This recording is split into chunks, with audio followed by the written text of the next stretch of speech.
We're Maria and Olivia. After 2 years of long distance, we decided to call it quits, drop everything, and move to Athens, Greece to explore our mutual love for adventure and travel.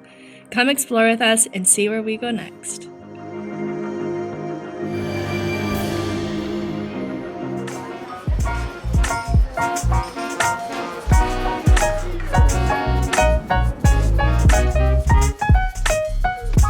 We have found ourselves in the Fraser Cafe. Correction, our tired minds messed up the name of the place. It's called Fraser, and it's actually a Helsinki staple.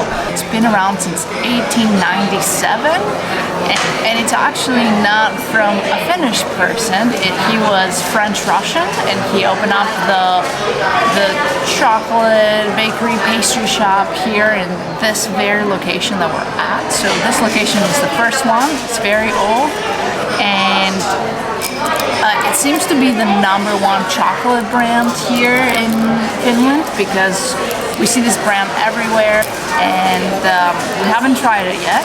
But we also got this cinnamon bun, which is different than the ones we have in the US. Olivia said we definitely need to try it, and I'm so excited to... What just happened? I was just in Helsinki. Where am I? I've been kidnapped by aliens!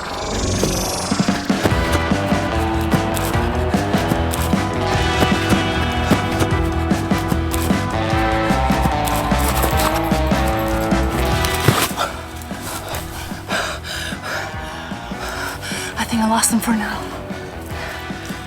What is this? If you want to save her, smash the like button. Guys, I think the only way to bring me back to Helsinki, having that delicious cinnamon roll, is for you to hit the like button right now.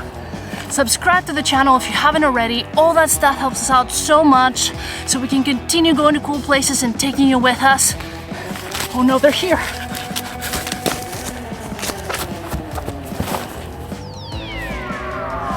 You guys press the like button, you're saving me!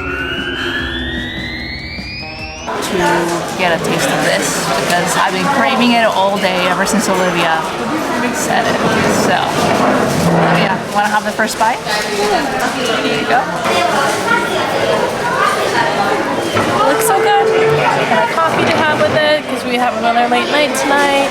I've never had a Finnish cinnamon bun, but I've had the Swedish ones, which I think are probably very, very similar. And they're not really like American cinnamon buns, whereas the American ones are a lot heavier, tons of butter. They're amazing. And I think these are a lot lighter, and there's no frosting on top. Instead, they put pearl sugar. So it's like it's really good. And again, it's not too sweet either. And I think they put a little bit of cardamom in it too. You can smell the butter. It's so good. It's the perfect way to close out our time in Finland. All right, Carl, let's see.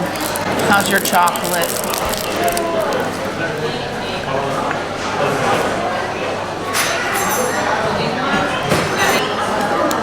It's a very good chocolate. I like it. It's very, very creamy. A lot of flavor, and it's not very sweet. It's like a mild sweetness, so you can taste a lot of chocolate flavors. Wow, okay, I'm saving it for you. I was about to eat it. Oops. We're getting more.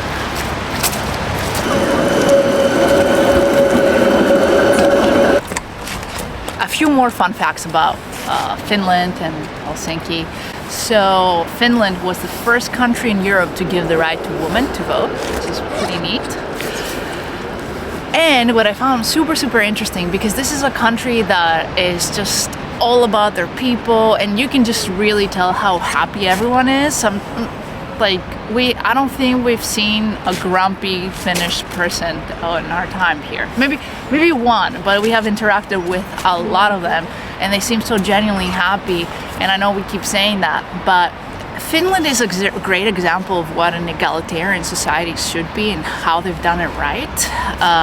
They actually never had a monarchy of their own, and we're listening to a podcast with some cultural experts, and something that was really interesting.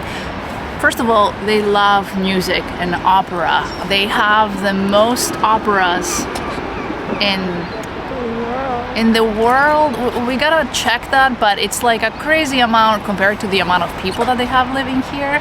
And another fun fact with the arts is Finland is the #1 in the world, with a close second of France and Austria, where the government is giving so much money to the arts. And back to never having a monarchy, their songs are very different than the other countries. The folk songs that they had from back in the day, they're very different than what other countries around them have that did have monarchies, because those were more to appease the monarchy and entertain them, versus Finland's songs and lyrics are super awesome because it's all about the common people and the nature, the environment.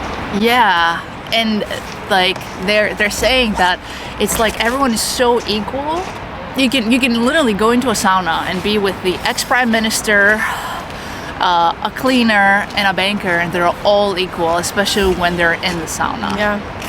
And about the music, something that we heard on the podcast, which I found really interesting, was during Russian rule, they felt stranded. They didn't know what to do, how to free themselves. So what they did was sing. And so that's why the song is such a big part of the culture, because it's deep inside them and has been for a long time. And I've also noticed, I've been trying to look, you can tell kind of in different countries how people are taken care of by how many homeless people are on the streets. And I think I've seen 2 here.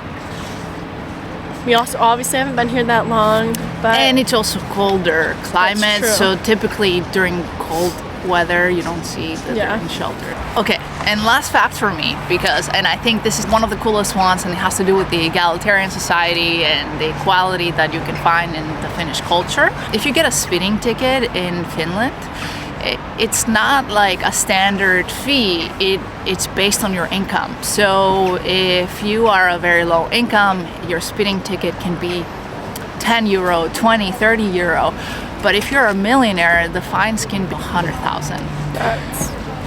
Which is really cool because, like, for example, in the US, you have all these millionaires driving their supercars and being reckless just because whatever, I'll pay the ticket. $300 is like a drop in the water. I'll just keep doing it. Yeah, and they put themselves in danger, and most importantly, other people that had no choice in that. Yeah, that's really interesting.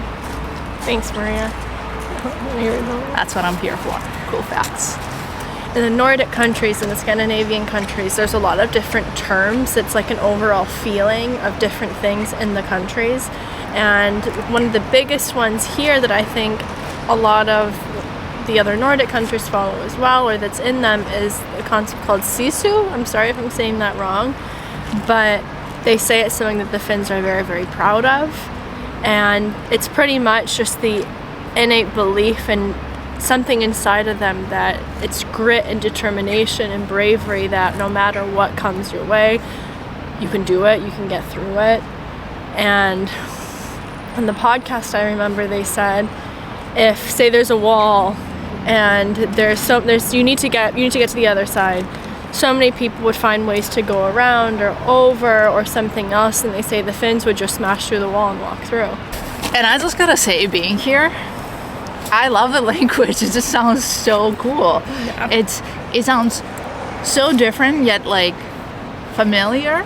It's like I love the way like they make the sound. So it comes more like, it's a very rounded sound, and I guess Finnish and Finnish is Suomi, and this is another thing that really differs them from the rest of the Nordic countries, is that it's not a Scandinavian language, it's a Finno-Ugric language, which is a whole other language family, and it originates in Central Asia. And the people here have migrated over many, many years from Asia as well. So there's so many similarities to the rest of Scandinavia and the Nordic world, but their identity and where they come from is very, very unique. All right, so now we're gonna go into the Christmas market. It looks really big, and actually they say it's one of the best Christmas markets in Europe. Ooh, so I'm really excited to maybe have some treats and maybe my last mulled wine of the trip. Seeing as I think the two themes of this trip are salmon and mulled wine. Yeah, I think you've been salmoned out. All right, let's see what we can find in the market.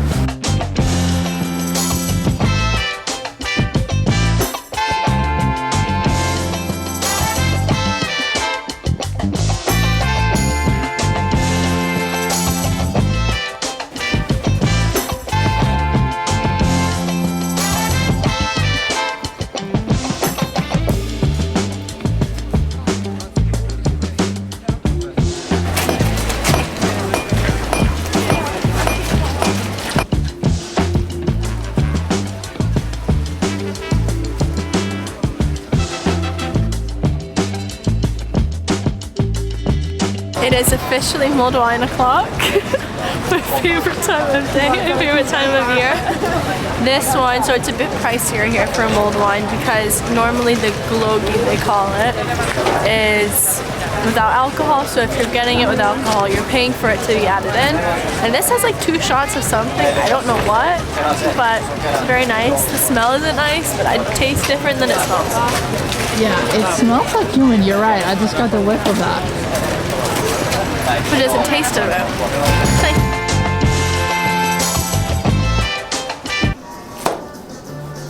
Well, that just about concludes our time here in Finland, and we hope you really enjoyed what we made for you. And we had a really lovely time here. We're sad to leave, but we will definitely be back.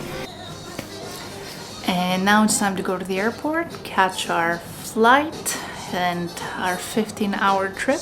So we're gonna be having an overnight stay in Berlin, and we're gonna be back home in Greece until our next trip. However, we have more videos coming for you from our previous travels. We can't wait to show you all the countries we visited the past few weeks and past few months. We got videos coming from quite a few countries, and so we're excited to share them with you. As always, don't forget to leave a like. It really, really helps us out. And subscribe to our channel if you haven't already. If you want to hit the bell button to be notified, that would be amazing too. And till next time, see you where, see you then.